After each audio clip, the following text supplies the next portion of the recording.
அன்பியும் YouTube இல்லந்தோறும் இறைசாட்சி, உள்ளந்தோறும் மகிழ்ச்சி. ஆண்டவரே, நாம் இங்கே இருப்பது நல்லது.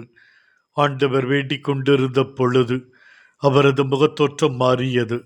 ஜெபம் ஒரு மனிதனின் ஆன்மாவை, உள்ளத்தை, இதயத்தை மட்டும் இறைவனை நோக்கி எழுப்புவதில்லை. உள்ளார்ந்த மாற்றம் மட்டும் ஏற்படுவதில்லை, மாறாக வெளித்தோற்றமும் மாற்றம் அடைகிறது.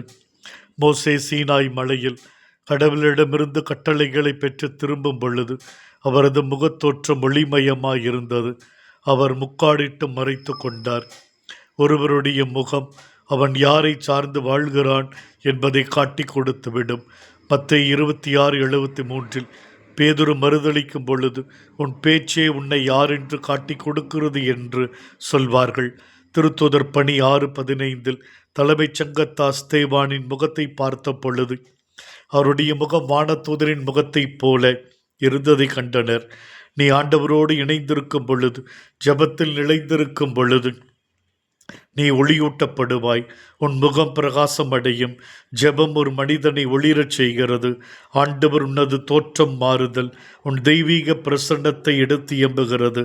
நாங்கள் குடும்பமாய் கூடி ஜெபிக்கும் பொழுது தேவ வல்லமை எங்கள் குடும்பத்தை சூழ்ந்து கொள்கிறது. குடும்ப ஜெபத்தின் வழியாக நாங்கள் ஒளிரும் மக்களாக இருக்கிறோம். இன்றைய நாளிலே நாங்கள் குடும்பமாய் கூடி ஜெபித்து உடைய ஆசீரை பேரருள் தாரும். இந்த அன்பியம் யூடியூப் சேனலை நீங்கள் ஷேர் பண்ணுங்க, சப்ஸ்கிரைப் பண்ணுங்க, லைக் பண்ணுங்க. Wish you all the best.